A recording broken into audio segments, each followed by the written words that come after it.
At Feinberg Consulting, we support individuals and families through their most difficult moments. Whether it's coordinating care for someone who was in a serious auto accident, working with individuals and families who are recovering from an addiction or mental health concern, or providing care for aging loved ones, we support families in crisis and guide them to a path of hope, healing, and peace of mind. We developed this podcast to provide professional insight into these challenging scenarios that so many people find themselves in. We hope that by listening, you are left with the reminder that you are never alone.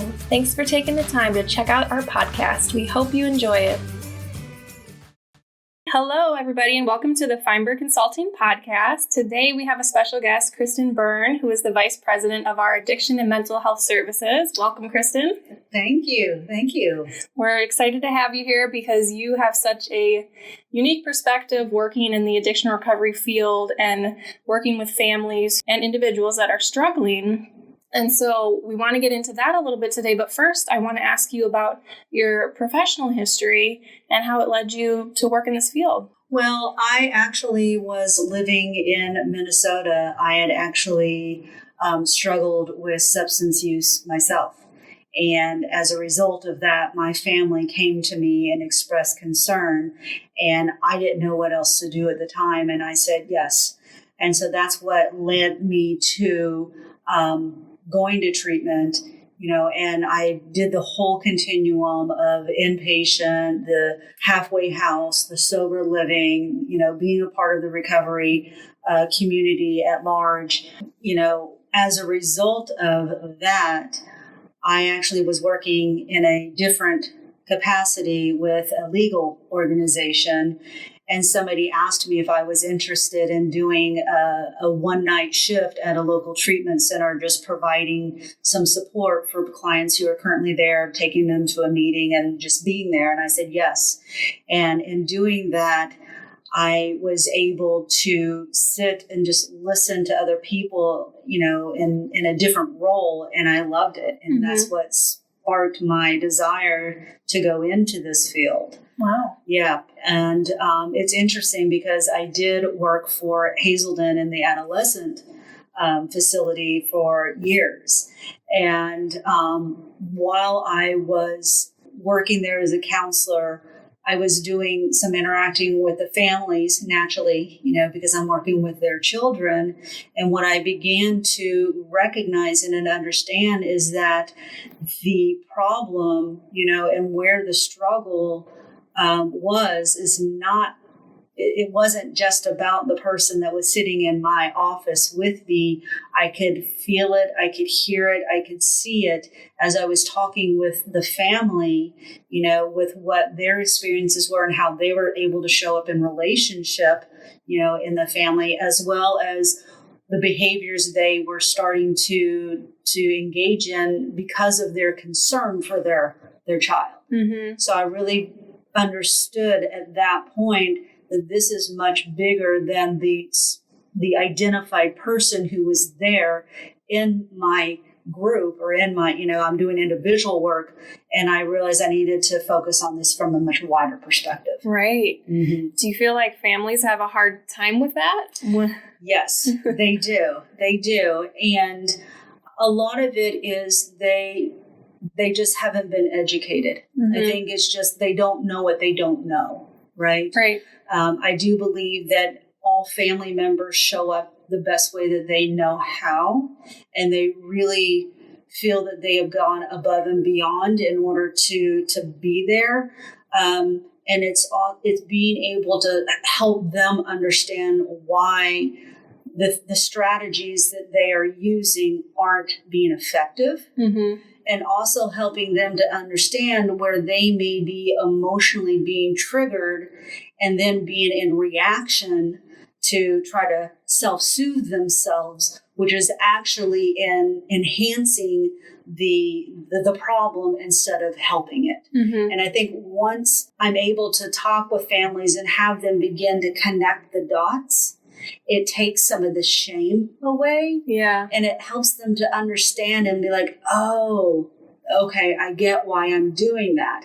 There's there's two layers here. There's the understanding what's going on and what I need to do. And then there's the emotionally being able to handle doing what's necessary. Mm-hmm. Yeah. And they're both hard, because definitely when we're working with, with men and women, loved ones, whether it's their children, their parent, their sibling, their spouse, there's a lot at stake in the relationship. Mm-hmm. And, we want to hold on and we want to preserve and we want to protect the relationship. And so doing things that are absolutely 1,000% counterintuitive to our natural instincts to preserve a relationship is threatening. Yeah. Mm-hmm. And how do I help my body to find a place of calmness as I try a different strategy in order to get a result which is going to really increase the chances and the likelihood of true health happening. Mm-hmm. Yeah. And thinking about those family dynamics, I mean, obviously, they can be so complex. And how do you even, as a clinician, address that? What's the first stage that you go through to even start kind of peeling back the layers and seeing what's really going on here? I like for them to identify their goal. What is it you're really aiming for? What is it you really want to see happen? And helping them to paint that picture and make it a tangible picture for themselves. And then once I have them connected with what it is they want to create, what they want to have happen, then we start looking at the family of origin, starting to look at generational events and themes that have really influenced and really sculpted how everybody responds to certain things in the family, because they may be engaging in a behavior pattern that no longer makes sense with what's going on today, but it made perfect sense 2 generations ago with whatever was happening. Mm-hmm. So helping them to understand and begin to connect those dots of what is it that I'm bringing into this relationship, this dynamic that I need to be aware of. What are my responses? Where am I going to get triggered?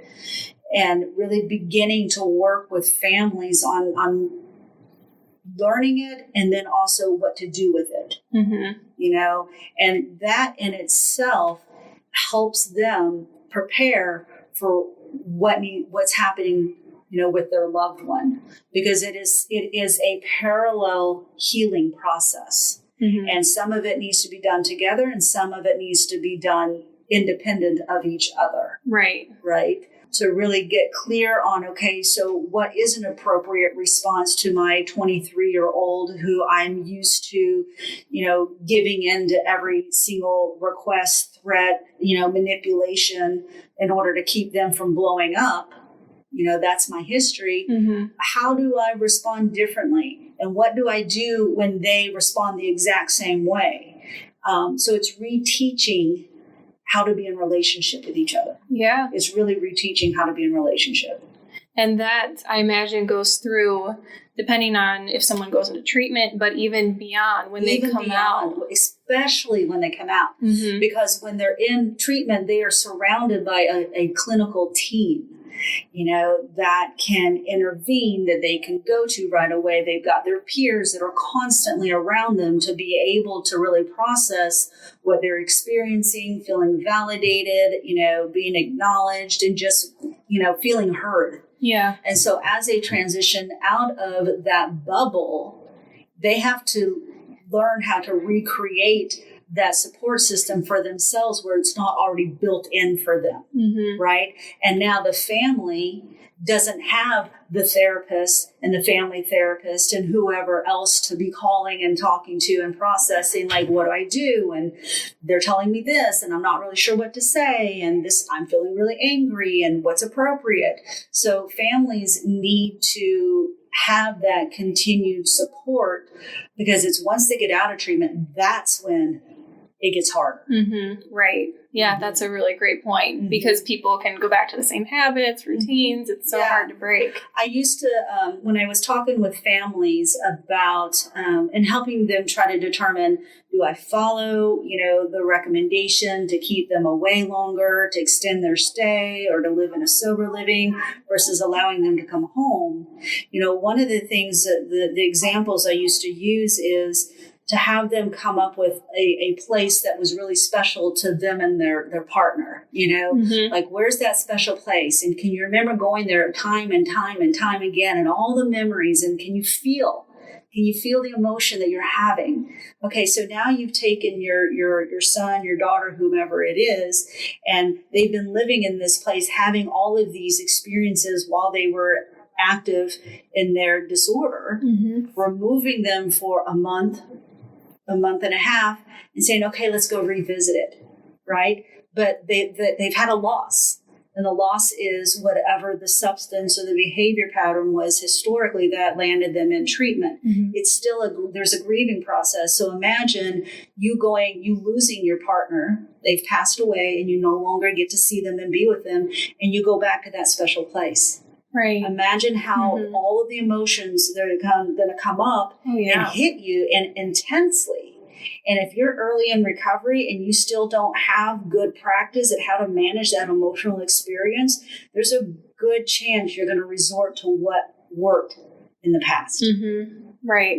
So having them understand that there's a lot. There's a lot tied to those old familiar places, and it makes sense to not run back to them so quickly and to really have a solid foundation and have some successful experiences and not so triggering of a location to practice those skills.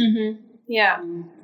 So when you're first talking with families, what are some of their initial fears of starting this whole process, or even if it comes to an intervention and actually addressing the issue head on? What are their initial fears? They're afraid that the response is going to be no. And then what?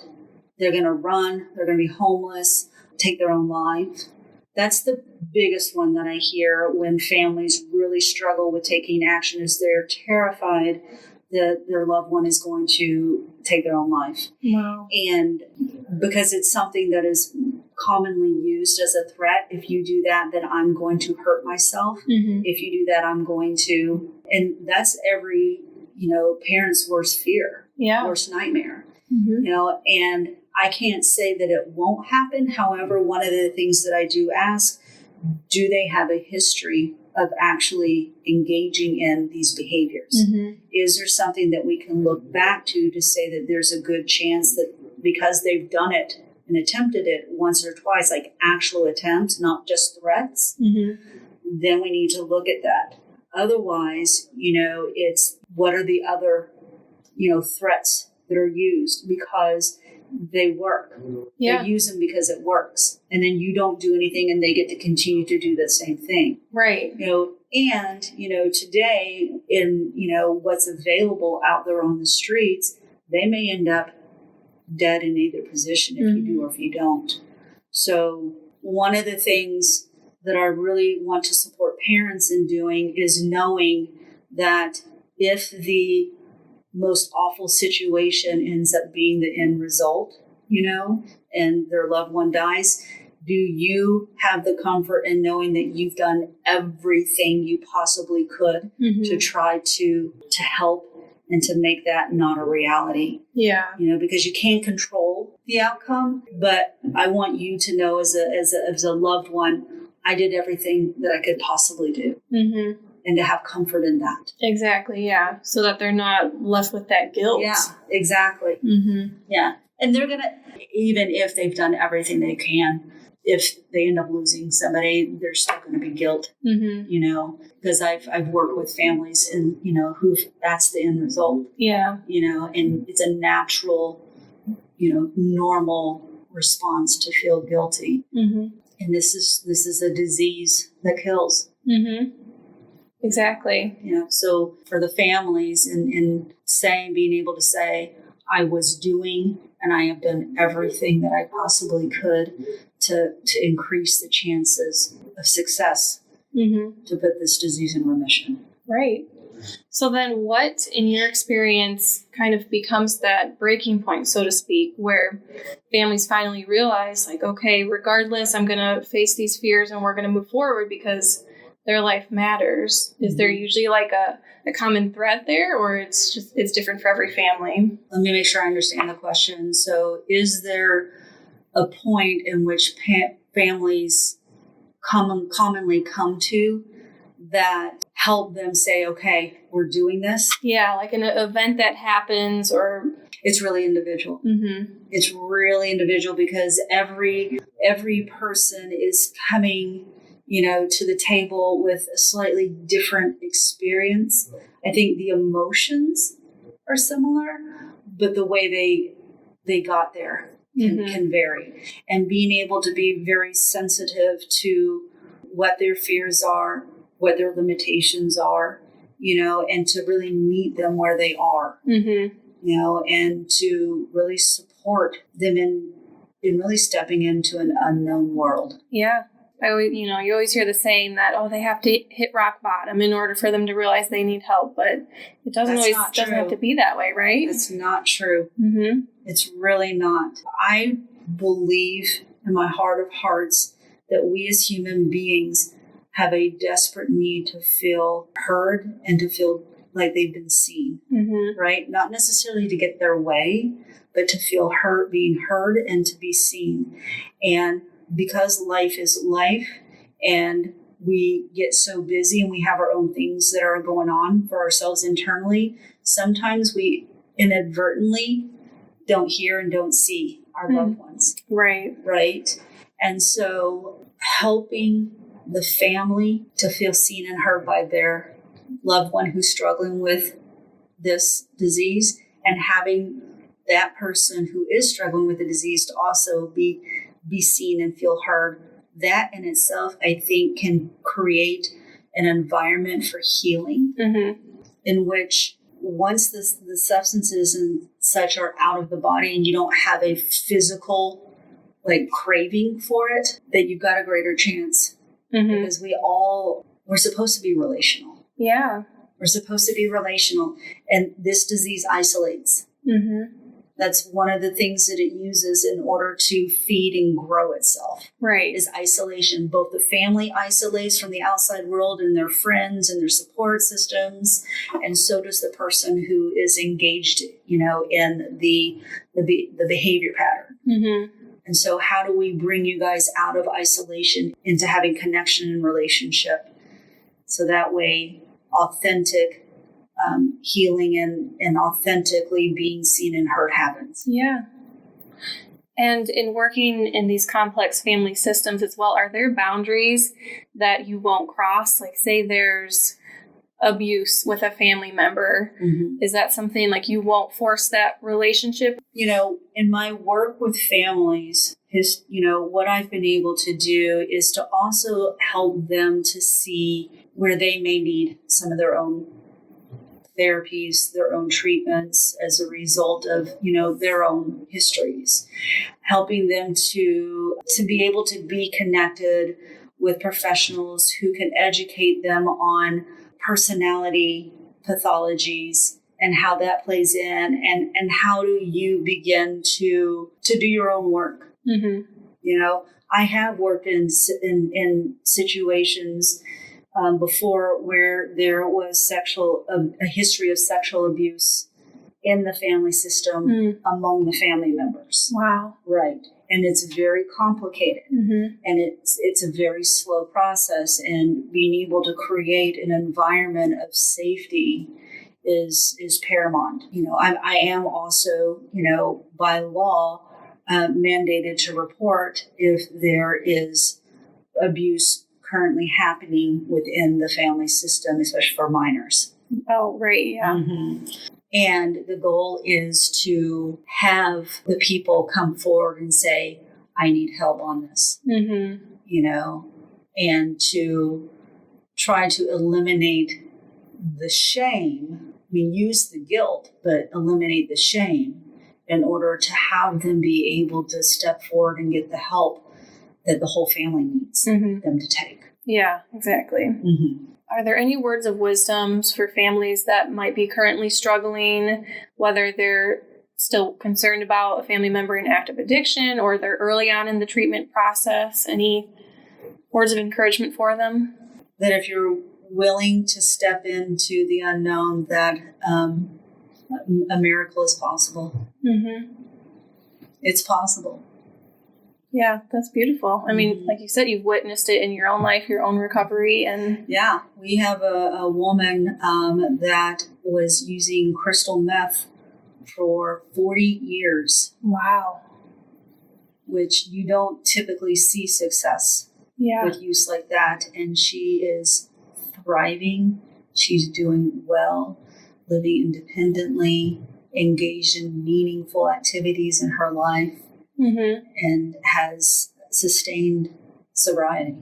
That's incredible. Yeah. And her mental health has also stabilized as a result. Yeah. Well, we need more stories like that so people know that there's hope. There is hope. Well, great. Well, thank you for sitting down with me and shining a little bit of light on this topic. I appreciate your time. Absolutely. Thanks for asking. Thanks for taking the time to listen to the Feinberg Consulting Podcast. We hope you gained some valuable insight and knowledge into this topic. For additional information, be sure to check out our website at feinbergconsulting.com or call our office at 877-538-5425. We're here to support you.